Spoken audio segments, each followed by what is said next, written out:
Les attentats de Paris sont une tragédie absolue, mais c'est aussi une succession de détails qui laissent beaucoup de questions en suspens. Comment un attentat d'une telle ampleur peut-il être organisé dans une capitale européenne? L'expression « management de la terreur » n'a pas encore été prononcée dans ce contexte. Mais Christoph Hörstel, ancien correspondant de presse en Afghanistan de la première chaîne allemande, nous explique ce terme et fait quelques déclarations brûlantes sur les prétendus attentats de Paris. Monsieur Hörstel, le terrorisme est maintenant arrivé jusqu'en Europe. Après ce qui s'est passé en France, on n'arrête pas d'entendre d'autres histoires provenant d'Allemagne, de Belgique et de partout. Je pense aussi que les gens ont peur, ou bien on leur suggère d'avoir peur. Est-ce un hasard? Non, bien sûr, ce n'est pas un hasard. Évidemment, cela a été préparé. Aussi, ce qui nous est rapporté par les médias de masse et qui n'est pas fidèle à la vérité, ça non plus, ce n'est pas un hasard. C'est pourquoi nous avons déjà entendu, il y a 1 an ou il y a 6 mois, que des combattants qui ont combattu en Syrie aux côtés d'Al-Qaïda, du front Al-Nusra et d'autres encore, allaient affluer pour ensuite probablement perpétrer des attentats terroristes selon leur ancienne manière de faire la guerre, des combats de rue, etc. Ça, c'est une chose. L'autre point doit bien sûr être observé sous un tout autre angle. À l'époque, en 2006-2007, en tant que conférencier au Centre des forces dirigeantes de l'armée, j'avais choisi pour le cours de sciences sociales l'Afghanistan. En tant qu'expert du pays, j'avais instruit les forces dirigeantes des troupes de combat allemandes sur la façon de se comporter en Afghanistan et pour ce cours, j'avais alors utilisé l'expression « management de la terreur ». Et c'est exactement ce qui se passe ici. Les gouvernements mentent, tous les gouvernements de l'OTAN. Ils ne mènent pas un combat contre le terrorisme, mais ils pratiquent eux-mêmes le management de la terreur. Les personnes qui sont mises en scène, qui perpètrent les attentats, sont dans 95% des cas très bien connus des services de sécurité. D'où est-ce que les services de sécurité les connaissent? On entend tout le temps dire que les services secrets sont exactement au courant de ces prétendus terroristes. Mais c'est bien normal que les services secrets surveillent les terroristes présumés. Par conséquent, ils savent où ils se trouvent. N'est-ce pas normal?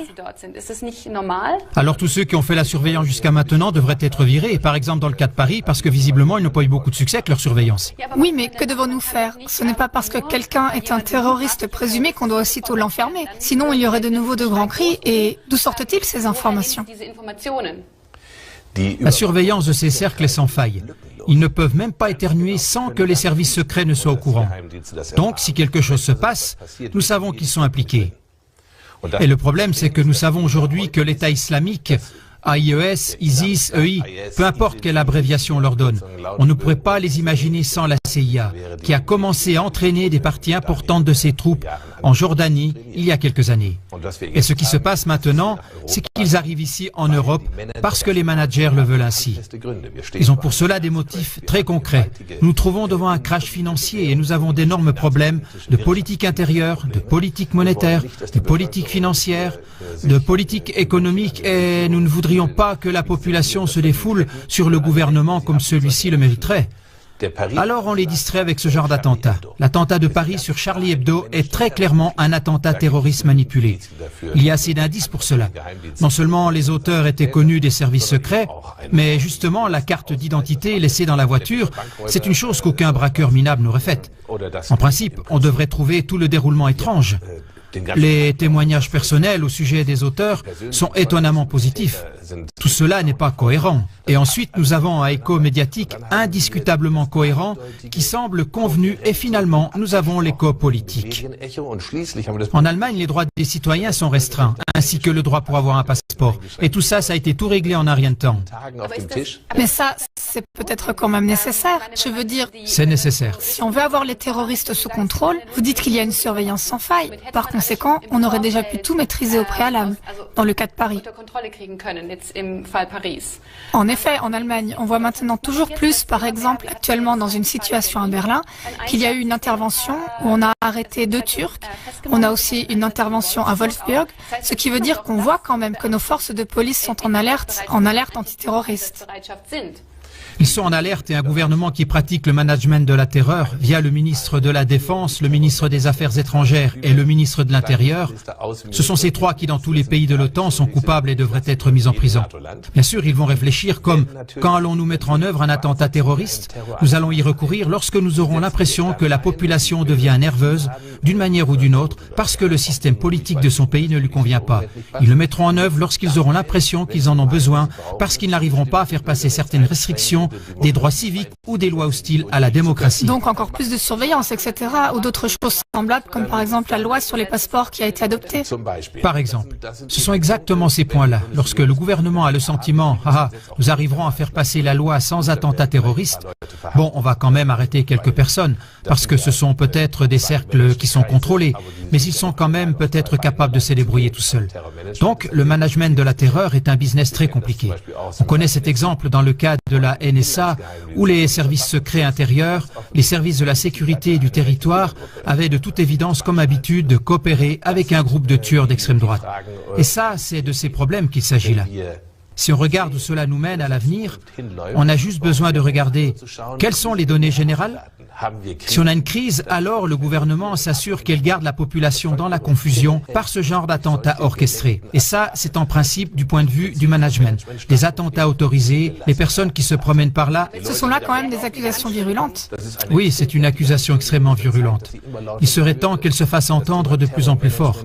Le sujet du management de la terreur, je l'ai enseigné à l'époque aux soldats et j'en ai aussi donné une définition. C'est justement l'instruction, l'armement, l'approvisionnement donné, le paiement, le personnel politique et aussi les mesures disciplinaires. Il y a des lancements de drones US au Yémen où les troupes d'Al-Qaïda qui réussissaient ne voulaient pas obéir. Alors justement, certaines de ces personnes qui n'ont pas voulu obéir aux ordres ont dû être éliminées, etc. C'est un business très violent, sanglant, et ça englobe des victimes humaines dans les populations innocentes de ces pays où cela se déroule, comme par exemple maintenant, justement à Paris. Est-ce que cela fonctionne ? Apparemment, cela fonctionne. Comme nous le voyons, l'attention de tout le monde est détournée. Le président français Hollande, qui est absolument impopulaire et qui était à 13%, a connu d'un coup une augmentation de sa popularité qui est passée à 29%.